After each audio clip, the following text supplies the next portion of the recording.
I introduced myself yesterday, so no need to really reintroduce myself, but I do want to introduce Edgar. And I've known Edgar, I guess, for probably a year and a half, 2 years maybe. Yes, all right. And I tell you, Edgar does not talk a lot. He's not like me. So if Edgar starts talking, you need to listen. You don't need to listen to probably only about 20% of what I say because there's a lot going on. But you need to listen to 100% of what Edgar says because he does it the right way. He understands this business unlike anybody almost. He has a unique perspective. He's a service guy. Can I say that? Are you a service guy? I think I'm a service guy, yeah. He's a service guy, but he understands the other aspect. And to be really good in our business, you have to understand service. Customer service, recon of service, repairing, warranty, policy, whatever. And that's what I want to try to get Edgar to explain to y'all today is his service philosophy. Edgar, introduce yourself. Tell us where you are, how many accounts, where you've been, where you heading. My name is Edgar Rodriguez. I'm in Houston, Texas, little town down south. And I've been buy here, pay here about 26 years. We switched over to leasing back in 2020. I've been with a bigger dealership before where I'm at now. We started off as a buy rider franchise with a group. We had a couple of dealerships in Salt Lake City, started 2 dealerships in Houston. Then we decided buy rider doesn't work, so we just got out and started doing leasing in 2020. We got to about 2,200 accounts with buy rider since 16 to 19, 2020. And so when we switched over to the rodeo auto model, which is lease here, pay here, we just kind of did the same thing. I mean, really it didn't change much for us. And right now we're up to about 1,800 leases, and we're starting doing some residual now. 1,800, that's a lot. And I've been to your dealership, and we don't have that much space. You don't have that much space. If y'all don't know Houston, Houston is very large. And I would say you're probably 10 or 15 miles from downtown. Yeah. And the traffic never stops. You're right on, is that 45? 45 north, yes. 45 north. Traffic never slows down right there. Yeah. Traffic bumper to bumper all the time. Edgar shop dealership is one of the cleanest places I've ever seen. How do you, I know this doesn't matter, but how do you keep it so clean? It's culture, it's just that's the way we do things from the very beginning. I've always believed that it doesn't matter if you have a big, nice facility or a small 3-bay shop. It's about presentation. It's about where your team works at. They want to be proud of where they work at. So we've always had that mentality from the very beginning. And one other thing he has in his dealership is the best tacos in Houston.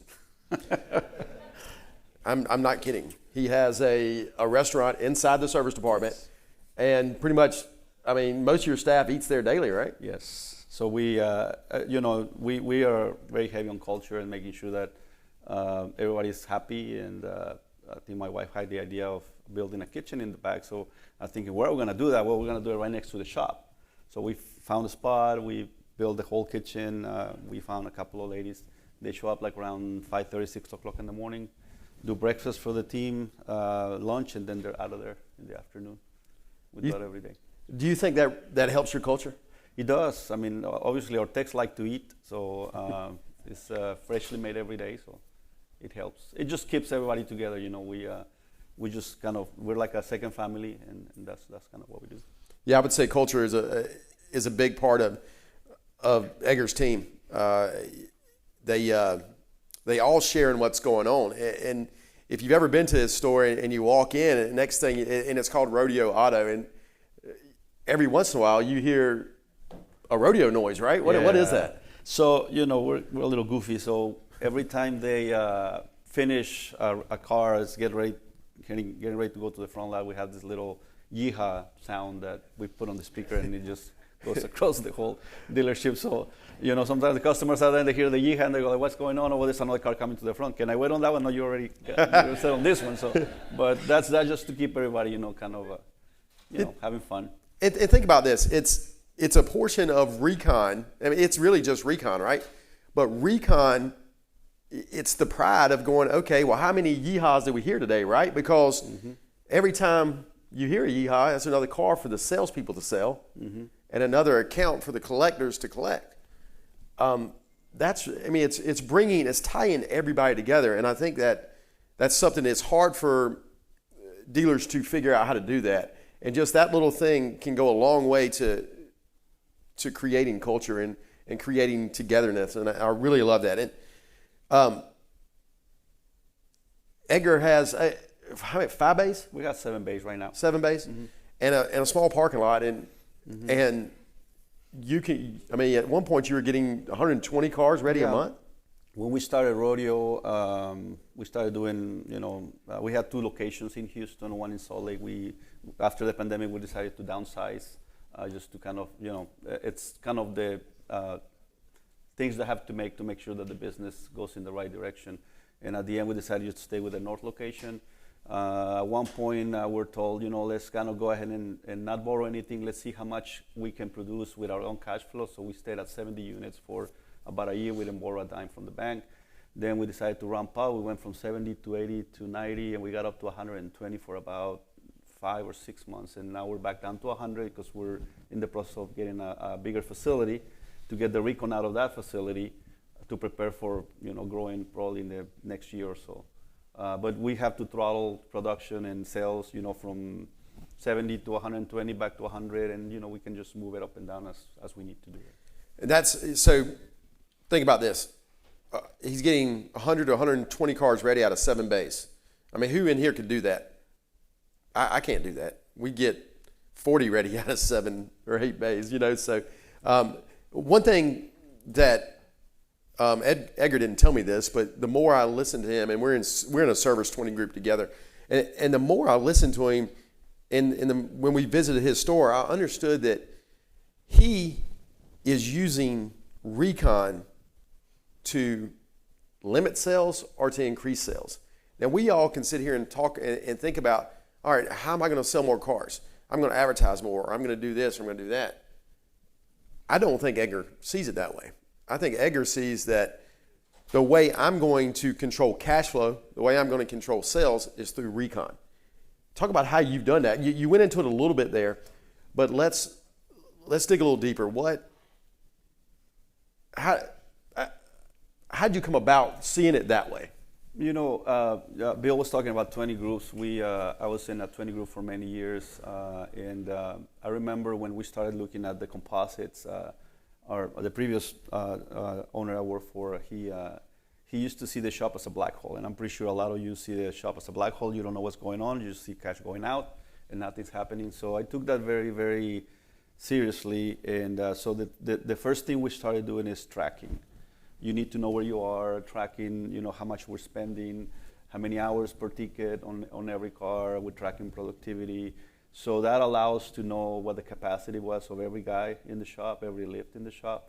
And then, the first thing we started doing is tracking, how many new parts versus used parts. And we started kind of giving the owner that feedback. And all of a sudden, in 6 months, we're not a black hole, we're actually saving money, right? Because now we know how we're saving money. So we started creating that culture of, how do we make this more efficient? And that's how we started doing. When we started this rodeo, the bike rider, we only knew one way to go, and that was just sell and build cars. Mm-hmm. And I remember when I joined this investor, our goal was to sell 35 cars a month, and we started right off the first month selling 55, and then we got to 70, 75. It was just by nature, that's how we do it. And it just took off. It's just kind of the culture. You track where you are, you know where you stand. You're very clear about what your goals are. You're very consistent. I have in my shop, every tech has a computer. Even the lot techs have a computer where they can see where they are. And I have people that never touch a computer in their life, and now they're actually updating notes in the system and the ROs. And that's through having a clear process and being very, very consistent. And if you know what your culture is, you stay on those 2 items, and it just works. It's just like driving. You don't think about driving, you just drive. So we just have very consistent systems, and we just repeat them. So it's just by memory, and that's how when somebody shows up, it takes usually about I mean, you met the parts lady there. She just had started, and it looked like she knew what she was doing already. It's one of the cleanest parts facilities I've ever seen. You come to my dealership in my service department, it's a mess. Not there. Your techs are super proficient. What do you like to see them run at? Well, we had KPIs, so we run on 130% efficiency and 85% productivity, and that's kind of to have a lift in my shop, you have to be at least there. If you're not there, usually I don't usually go.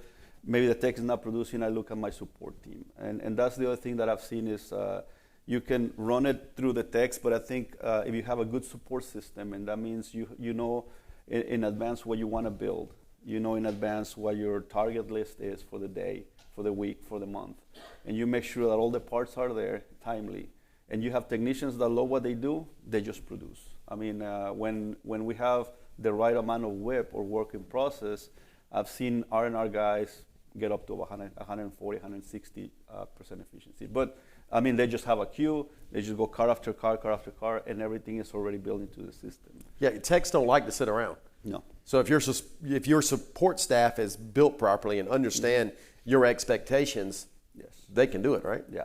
I mean, very seldom you see lazy techs. Well, you do, but not often, right? I mean, the techs that like to work on cars and they do that for a passion. I mean, you just give them and they get into this. They start building and building and building, and just there's no stop on them. We make sure they put the music on, and we just get out of the way. That's nice. We all think about, we all need, 5 ATECs. That's not your philosophy. What is your philosophy of the right mixture in a shop? So it starts with I don't have a shop. I have a training and development facility. That's what it's been since I started in '97. That was my first project. We decided to start giving a warranty right from the start in '97, and so I got my first technician in, and from the get-go I said we're gonna build a shop.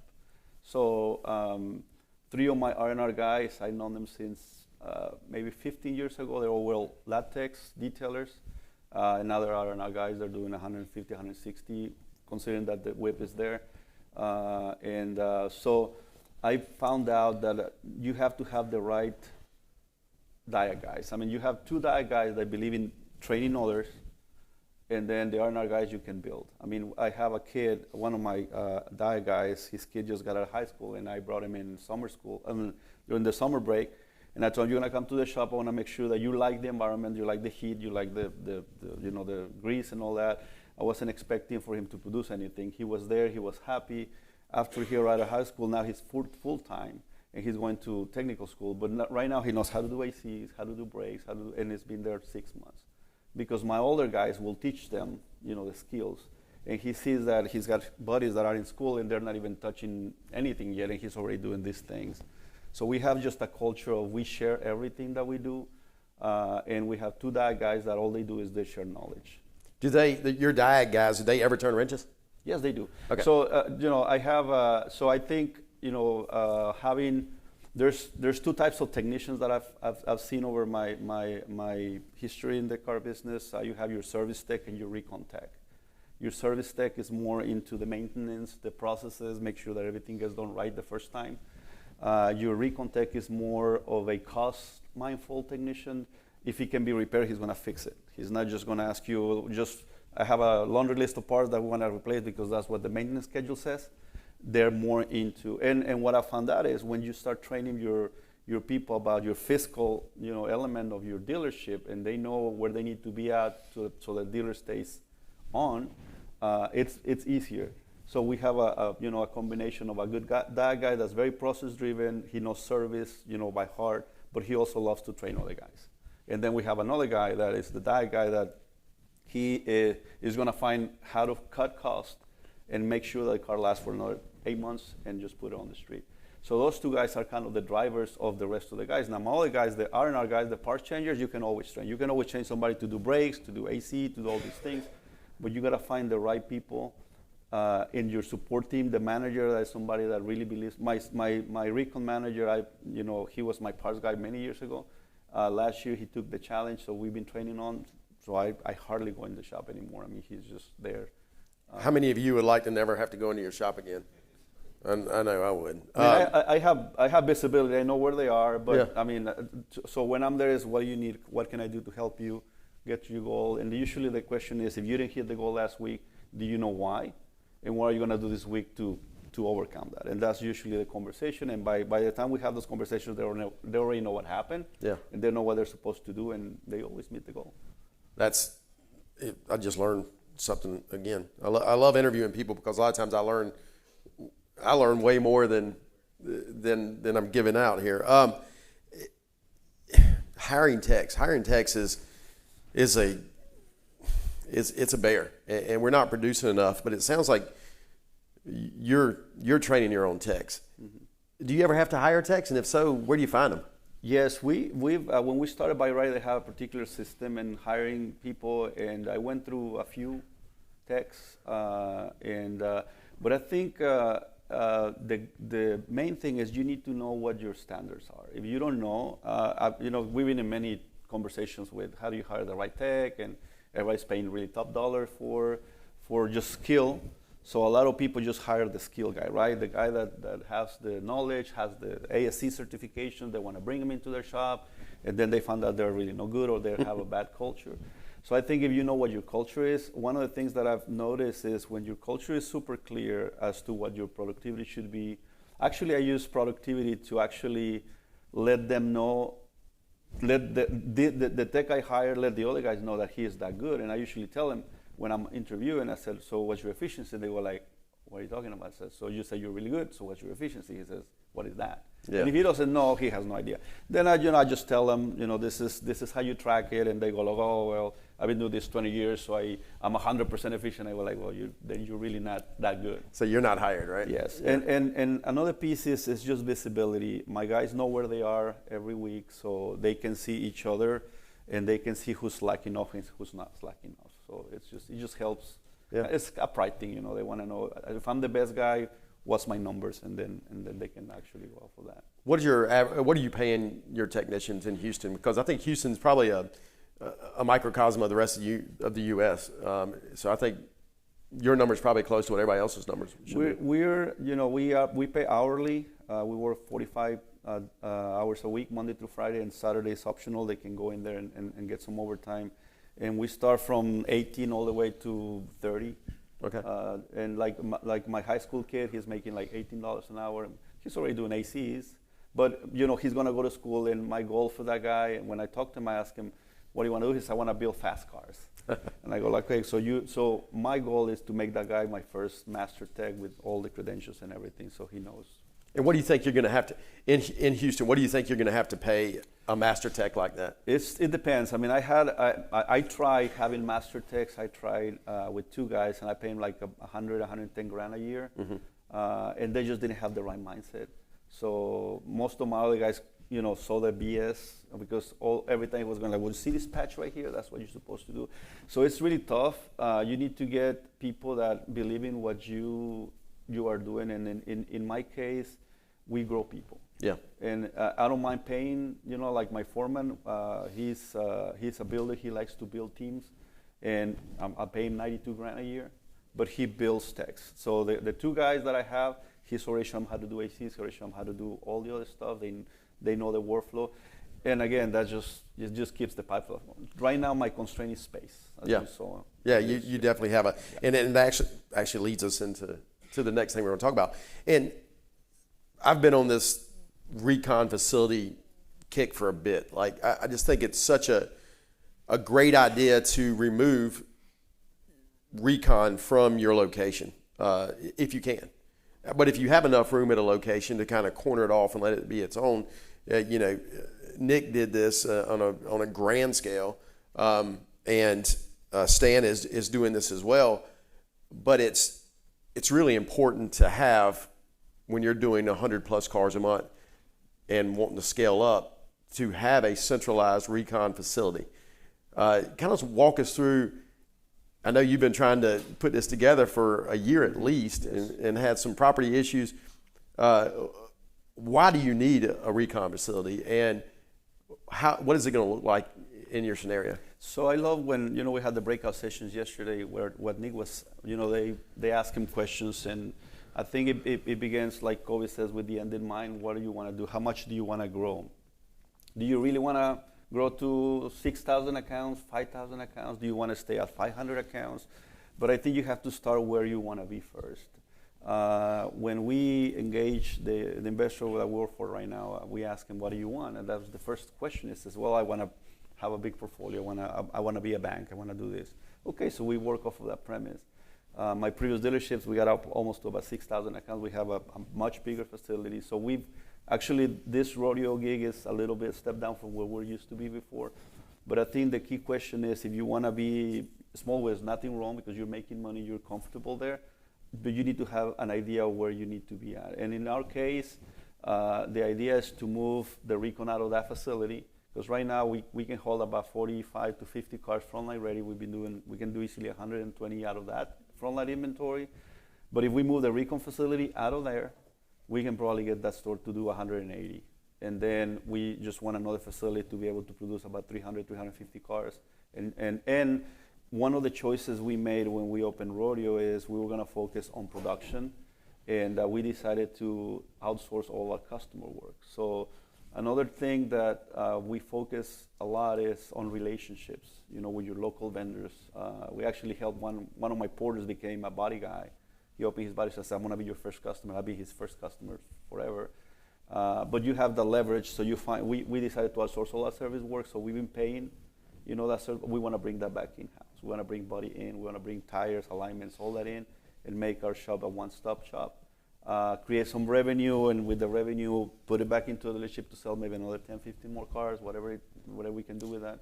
How big a facility are you thinking about building? How many bays are you going to need at this recon facility? So right now, I'm thinking, I have 7. I'm thinking building one that I can go up to 14 and then maybe, expand it. So right now we're looking more of land, more than the actual box. So we're looking at a property that's 5 acres. And, but it has about 10,000 square foot building, and want to put another 10,000 square on the second phase. But we're gonna, I have a body guy on the hook already that he likes to build guys. So I mean, to me, it's all about, do you want to grow people? And if you do, come on, let's do this gig, and they really love it. That's neat. You have CPI, right? Yes. And it seems like everybody in Texas essentially has 100% penetration of CPI. How do you handle CPI claims currently with body work? I know you said you had that one guy, and in the future, are you going to have a body shop on your recon facility?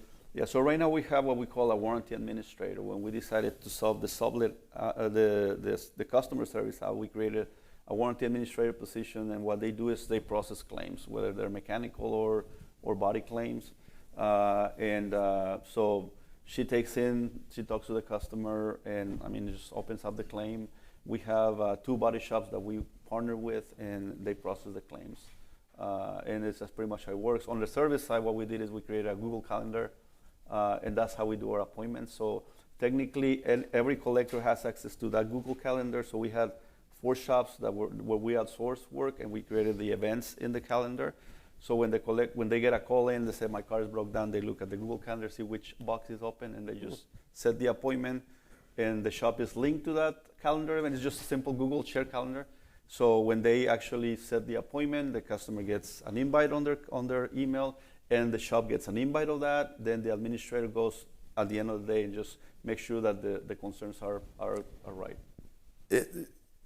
You'd be amazed at things you learn by interviewing people. And I said this before. That's the best idea of the 20 group right there, is having a shared Google Calendar that your collectors can be on, that the shops you're using can be on. And that's amazing. That's really a great idea. Body shops are hard. So that's what I heard. So yeah, are you gonna, how are you gonna tackle that when you have it at the recon facility? We've never done body. We're always on the mechanical side of it. So we're kind of, I think. We know what we want to do. We know what the culture is. So I think I have a guy. He's got a job right now, but I think he's an older guy. He's done his work, and I think he's ready to. To me, I'm about to be 50. It's about legacy, and I think I heard that sometime yesterday. It's what are you going to live in the industry, right? That's something I learned from from many years ago, and so I look for those guys that want to kind of make sure that they get remembered somehow. It's maybe a little idealistic, but it works actually. So I'm gonna bring this guy in, and so we're just gonna try it. I mean, I have a couple of friends that I've been talking to. I got coast to coast right across the street. We have really good relationships. I got an opportunity to be on the HIDA board in Houston, so they're there. So we have a lot of talks. So I mean, I got friends that they've been there. So we're just gonna try to learn as fast as we can. Yeah, yeah. It's gonna be a learning curve, and you can do it. I no doubt in my mind. You've got the mind for it. I'm not sure I do. So you were in the buy here, pay here business for a long time, and you switched to lease here, pay here. Mm-hmm. I know you like lease here, pay here. I think you like it probably better than buy here, pay. It's been interesting. Yeah. Was that a learning curve? It was mainly on the terminology, accounting side. I think the front end is pretty much, compliance-wise, but you have to say the right words. But I think the customers, at the end of the day, they're with us for a reason, and maybe they don't have the skills to go through a loan on their own. So we're gonna be there for them the whole ride. But I mean, when we switched leasing, we came to this conference in 2020. We started, just learning the language, the terminology. But I think on the front end, at the end of the day, we're providing a service, which is transportation and maybe get your credit repair.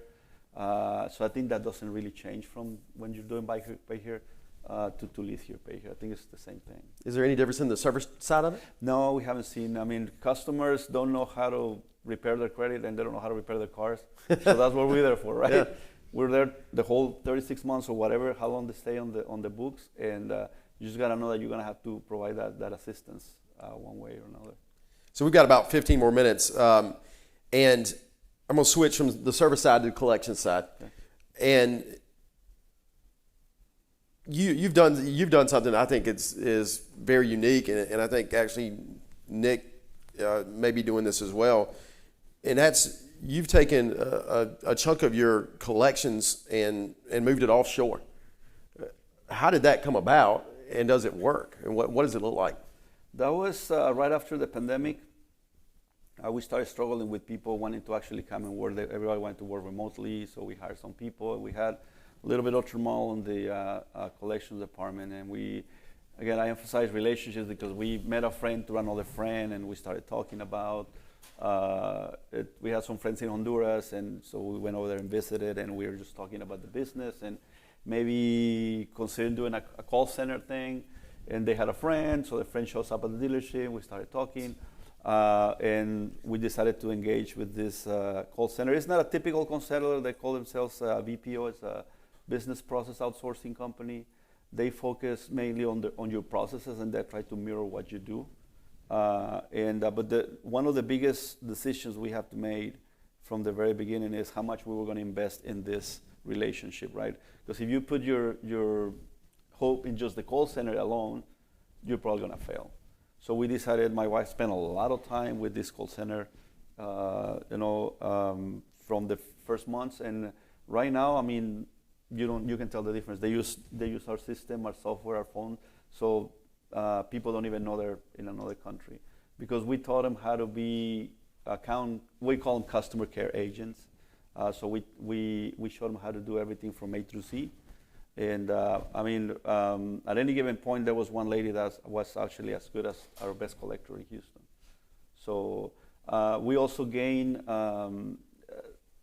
they train them, they create all the manuals, which is something that was really good, because we know how to collect, but sometimes we're really not good at writing our processes down. And they actually have the call center mentality where they have to document everything for compliance, and then because they have a very high turnover ratio, so they have to have all these systems in place. So they build everything, map out all our systems. They do the onboarding. They have a phase that's called nesting, where they show them the culture of the United States. They make sure that they speak the language, and I mean, it's been working really well for us. I think you said that they may speak better than Yeah, better English so than they a lot of ask us people. about English.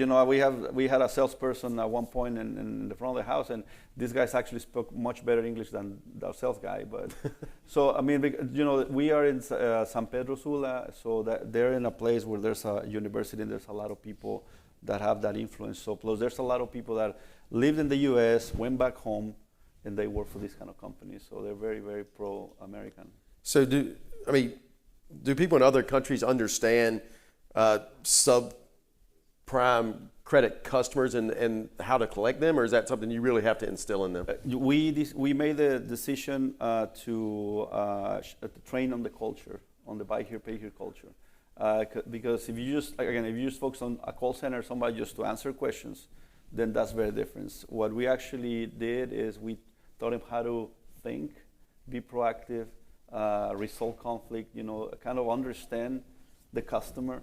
And the lady that does all the training is amazing. I mean, she just took it and taught it. And we have 4 collectors right now. 2 are in Honduras and 2 are in Houston, and there's almost no difference in performance.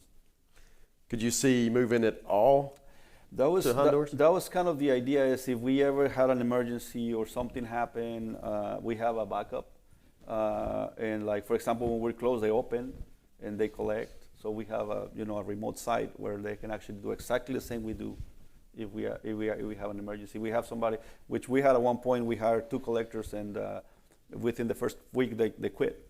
So they just got there, but we didn't miss a bit because we had already people working the queues, and that's usually the biggest hit, is when you have a collector leave who handles that queue, and then and so right now we have that support arm, which is really an extension of Rodeo.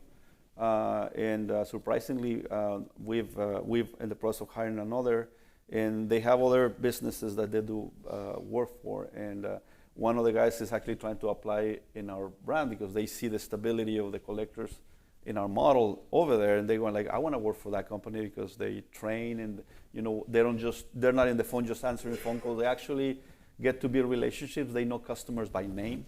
So now they have their their agent in Honduras, and they know him by name, and they know the customer. So it's been really seamless. What's the difference in cost to hire the folks in Honduras compared to your Houston collectors? So we are paying about $2,200 per agent, but here in Houston, we're saving about $1,400 in salary. But we don't have to have any infrastructure. I mean, they do the hiring, the training, the onboarding, everything. We tell them, I need 3 more agents. They'll go, recruit, hire them, onboard them, put them on, and it's built into the place. I mean, it really sounds too good to be true. I mean, we don't have any liability. Right now, it's just you get a bad employee and they do something wrong. I mean, they have very high standards on what they do, security and all that kind of stuff. So it's good. It's a good alternative. And I did leave out a very important piece of the puzzle with Edgar, and that's his wife. You really have an amazing person helping you do all these things. We make a good team. She's the CEO of the company, so she is my boss twice. And so she's the boss, and she's the boss. And I'm good with that. So I sometimes tell them I'm the yin to your yang, or I'm the yang to your yin. I don't know. Yeah. So we complement each other really well. She's really done an amazing job with the whole collections thing. And at the beginning, it was stressful because we wanted results quickly, and then we had to make the decision: how much do we want to put into this relationship? And to us, it's a company, right? But we're more of a the relationship of with any vendor. You build a good relationship, and it goes a long way. And we just decided to put that. We've been on it for 18 months now. Yeah. And I mean, it's amazing. Now, their team came to the store to visit it. They did a SWOT analysis on a leadership team. They gave us a lot of feedback. They mapped out a lot of process for us. And I mean, except for the traveling, they didn't build us anything additional. Because what they do is they want to know how can they be an arm to our business, and they want to understand the business from the back end. Yeah.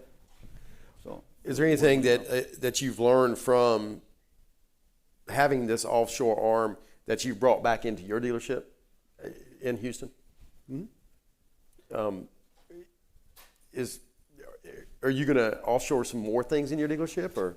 So so I remember when we started, with the investor that we're working with right now, is he at one point he considered, what, maybe we can buy some portfolios. Some people, yeah, and I think around the early days of leasing pay here, I think we found that there was a dealership had some accounts, and we're having this conversation. And I remember he asked my wife, the question is, okay, so they have this portfolio, can you guys collect on them? And we looked at each other and we're like, well, we're not ready to take on that portfolio right now.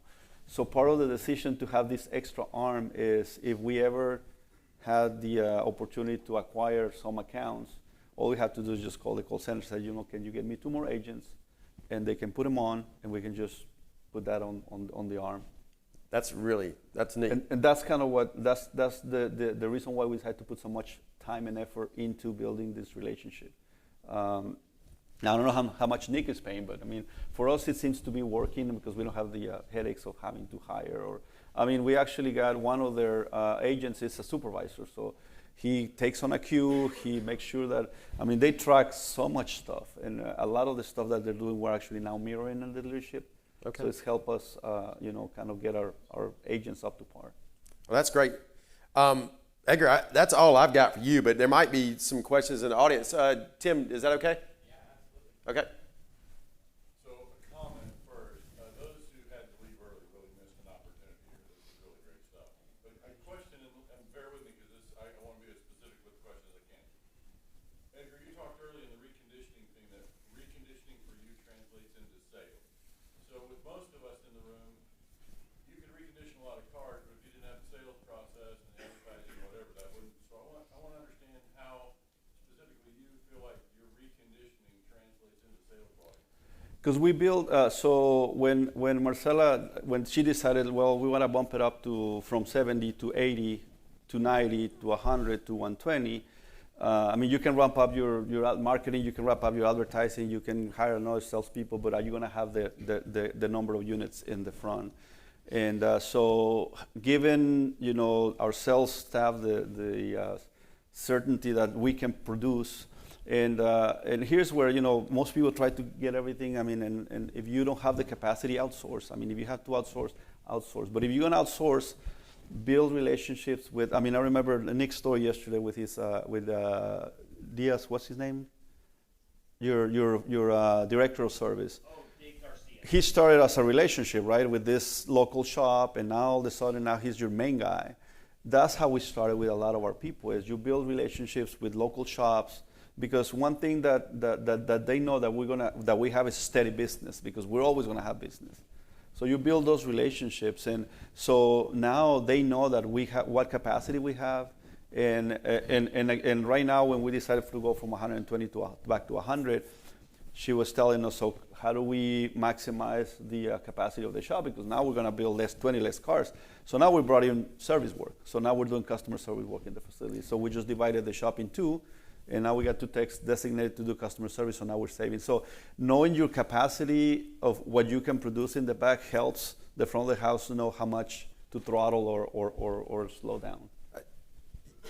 I think most of us can sell as many cars as we get ready. And I think that is the key. Sometimes your sales we were talking about yesterday about how sales can do this. And there's different reasons. And one of the reasons is if you're not consistent in your shop, if you have a good month and you didn't keep buying cars, you don't have any cars to sell, right? Mm-hmm. So you know that you can sell as many as you get ready. And I think everything else is dialed in. That's how they do it. Any other questions? Nick? So Edgar, I'm really impressed with the culture you've built in your shop, and really impressed with the shop efficiency. Frankly, Dave, who we've talked about, he just does not like sitting down and figuring out what their shop efficiency is. He's just a busybody and things like that. Mm-hmm. So do you have any suggestions on kind of how to train him, how to get him interested in shop efficiency? And it's just, I'm impressed with your culture, and I'm envious. I wish we were more like that. So when the way I came up with 130% efficiency wasn't my idea. We were in the shop, once we found that we were in a black hole and we we're actually saving some money, Then I wanted to have a program for technicians to make some money on the side, right? Put up a bonus. So then I had a conversation with the techs. I had like about 10 techs at that time in a bigger facility. So I asked him, I said, look guys, I want to go ahead and put up a plan to give you some extra money. And I just want to know a number that I can track so I can set up a bonus plan. And I told him, I want a number that you can hit every week, and that's going to be my median. If you can hit this number every day, every week, that's going to be the median. And then if you're good, you're going to make more. If you're then you're going to make less. So I asked around, I said, what would be a good number? And I explained, obviously, I had to explain how you come up with your proficiency number, right? So, and they all said 130% efficiency. I go like, so if all the parts are on the shelves and you have a consistent flow of work, you can hit 130 a week. They said, yes, we should be able to do that. And that's how we came up with that number. It wasn't me, it was my tech said, this is where we are. The only caveat is you need to make sure that we have the work queued up and we have the parts and we'll take care of the rest. And that's how we came up with that number. It's culture, right? Yeah. I mean, that shows you that it was culture. So, I'm sorry. So another thing that happened is when the company I worked for kind of started going out of business, about 2 months before everything happened, I had a conversation with the shop, and I said, we're going to meet really early. I have something to tell you. And I remember I had like 35 people, and I told them, look, this ship is sinking really, really fast. And I told my guys, right now is the time to start finding some other jobs. I'm going to give you recommendations and do that. And I remember after talking to everybody, I said, so what do you want to do? And they asked us, we're going to stick it out till the end. And they said, what can we do to save more money? And I was like, what? And they stayed through the end. And guess what happened? The other dealership took over and they hired most of the guys because they were already there. Culture is so important. Yeah. Yes, sir. What you got? I wanted to double down on the culture portion. And you mentioned a little bit about overtime and other things. Kind of, what are like the ideal operating hours for different portions of the business? I know Houston's a really busy city. I think it looks like online you guys are closed Sundays. Does that work best? Like, what percentage of business comes in on the weekends? Have you ever considered extending hours? And I guess Luke, you can speak to this too if you want. But just kind of curious, is like, the ideal operating time. We open Monday through Friday. Saturdays we're open, and it's very optional. I mean, obviously we promote work-life balance. So if the techs want to stay home and take the family out, or sometimes they stay home and make money at home. Fixing cars on their own. Or if, like one of my guys says, if I stay home, my wife puts me to work, so I'd rather come here and work here and get paid for it. So he shows up every Saturday. Now, in terms of customer service, yeah, I mean that's what he says, and he says I'm going home, and he wants me to fix the fence and fix this and that. That's too funny. I'd rather be working on cars, right? So we left the Saturday because I guess the biggest thing is you need to know what your capacity is, how much can you produce out of the shop. And I told my guys, look, your job is super easy to track because you're here 9 hours, and if you're 130, you can only produce this many hours a day. Now, if you're better than somebody else, and that's what I do better, right, than the other guys, you can produce a little bit more.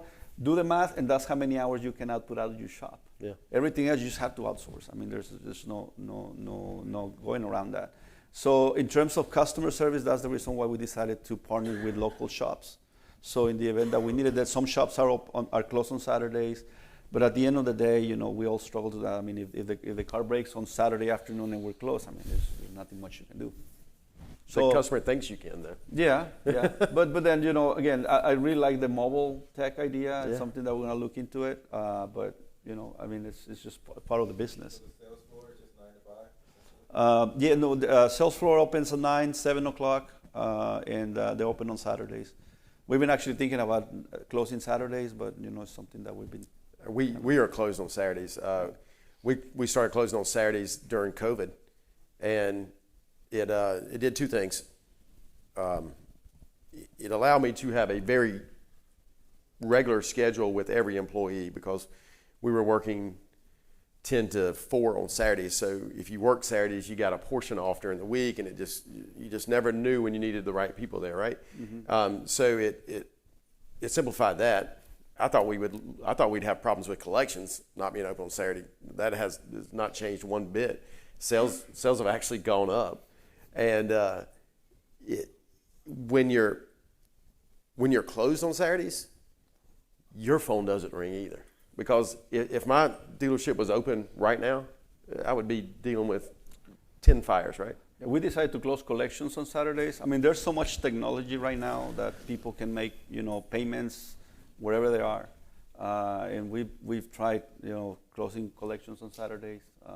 I mean, the shop, we just leave it open because, if I have the amount of work and I need the extra hours, I'd rather my guys make some extra money. Yeah. And as long as they have a queue of what they need to do, and so I've used this concept with the shop is, they say that you can give a man a fish and feed him for a day. You can show him how to fish and he'll never be hungry. And that's how I build my system, is where my techs, if the manager is busy, they can go into our whip and they can pull work. And that's kind of what everybody does. We use a pull system, but it has to be very visible. Everybody knows where everything is at any given time.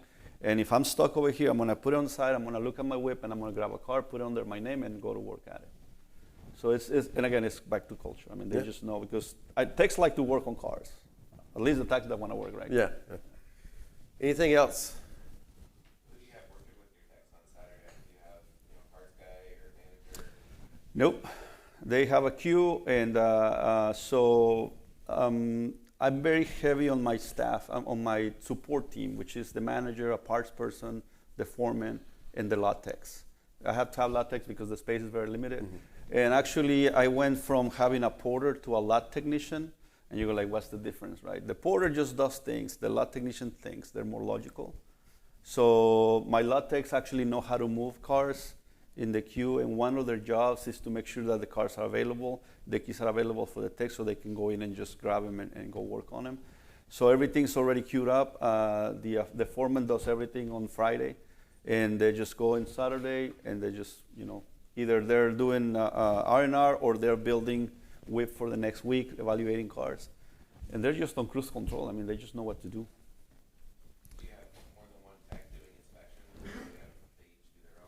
Yes, so I have a dedicated tech for inspections. Actually, I have 3 techs that do inspections, but we leave one guy that does the diag, because they have to do the inspection and the diag. So, but I've trained 2 other R&R guys to do the basic inspection process, and if it's something that they cannot diag, it goes to one of the diag techs. But at any given time, if that guy's on vacation, we got to build that pipeline constantly. So it's all about numbers. You got to have a target for the day. You need to know how many evaluations you have to do to build your whip. So we have a little system in place to make sure that it keeps generating. One more, Brett. Yeah, echoing a little bit what Jim said, great interview, super valuable information. And I have a bunch of questions most people ask, but one thing you glazed over a couple of times, and I'm just kind of curious if it was on accident or on purpose, is you talked about training the technicians to understand the impact they have on the business, the financial side, the decisions they make, why efficiency is important. Then you started talking about how you came up with the efficiency rate, and that they actually participated in that. Mm-hmm. And I know one of the things that I'm trying really hard not to do is, be the smart owner who comes up with really great ideas in my office and then try and hand them down. And I'm just wondering, how communal was your culture? And that seems to be the main reason why it's so strong, is that they participated rather than the culture being purely just top down. What helped me is I grew in the dealership, right? I was the first employee at the previous dealership I worked with. I did some sales, some collections, and most of my guys saw how I grew. Actually, the guy that's my shop manager now, he was the parts guy. And when I had a void in that position, he wanted the spot. I said, "Are you sure you want that?" I wasn't really 100% bought into the guy, because I said, well, he's not as aggressive. I'll need somebody more aggressive. Then my brother, who does all the buying, told me, "Remember when I was your recon manager?" I said, "Yes." "Did I ever fail you?" "No." He had the same character I do. I said, "Okay, thank you." So I gave him the opportunity, and all of last year, one of the things that I realized that I had to do was, number one is show him what the culture is, what the expectations are, and then get out of the way. Because if I stayed in the shop, the techs will see me and not him. So I told him, I said, I can get him to 20 cars a week. Can you do that? Right? And at the beginning he struggled, and then he got it.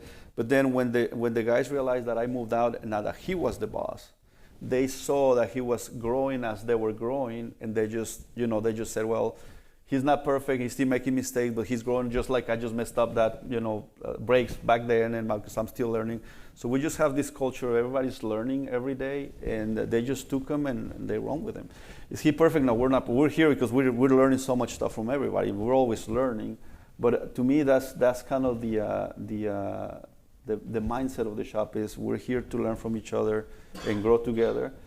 And for us, it's worked. And they don't leave you. I mean, the main dia guy, which is a unicorn, that guy, just quick story, on the pandemic, we had to freeze salaries, right?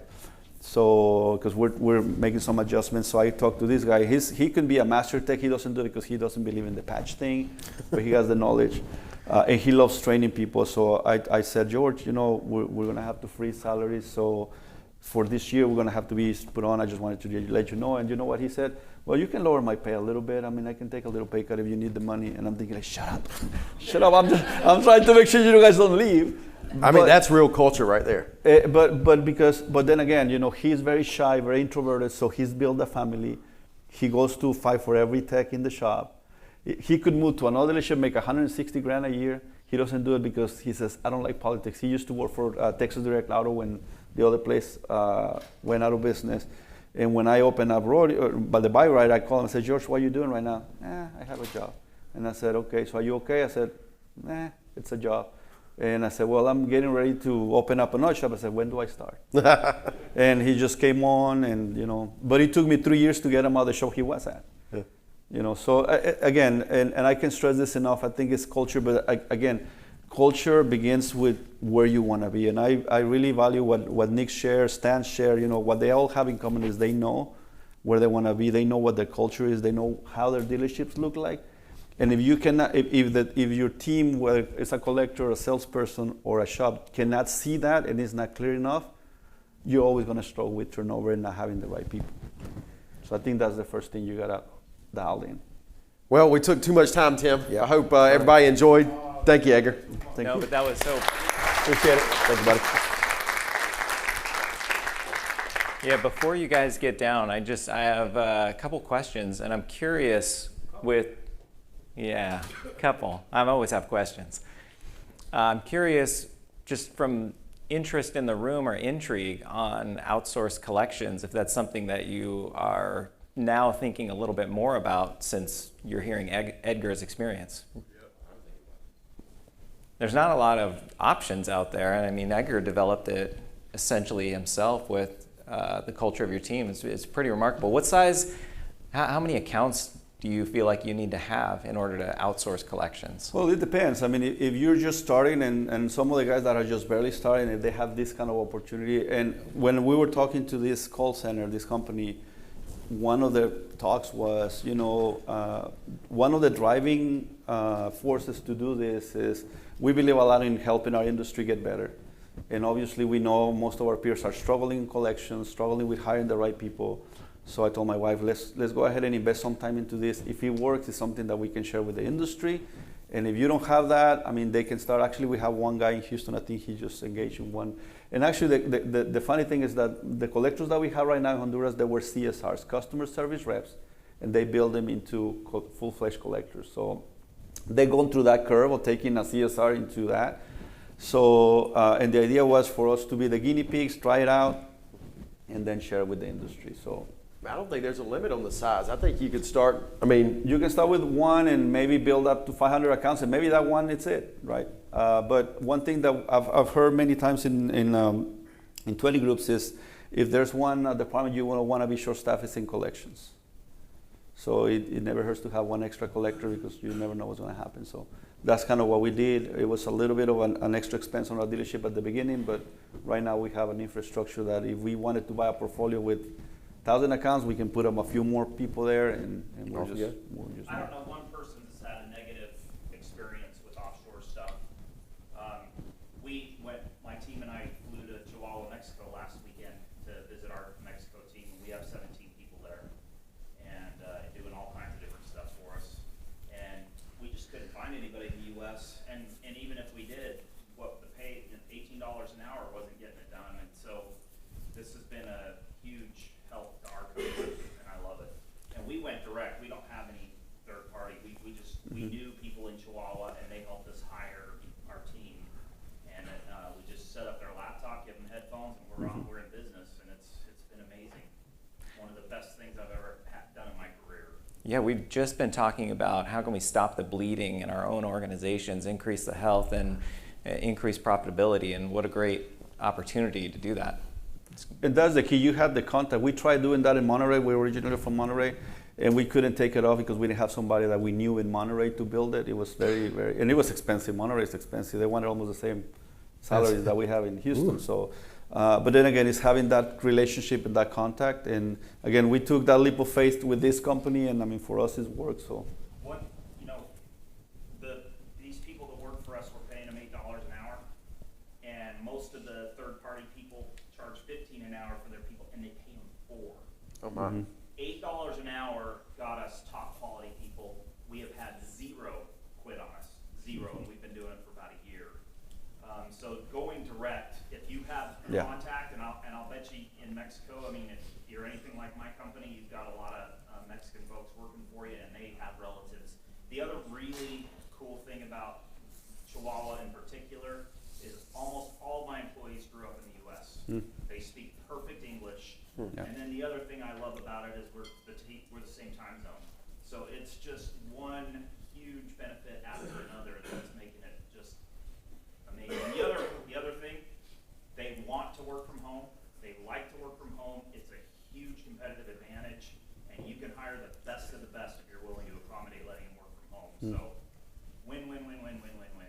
Pretty awesome. Yep. Love it. You said 2,200. That was a week? That's monthly. Okay. Yeah. We're actually thinking about building our own call center, but now we have enough relationships in Honduras. We've been I've been putting that into my wife's head. Let's do something. So I don't know. Then you can charge me when I need a collector. I can maybe. just go to you. Yeah. Well, hey, thank you guys so much. Really appreciate it. Thank you for having us.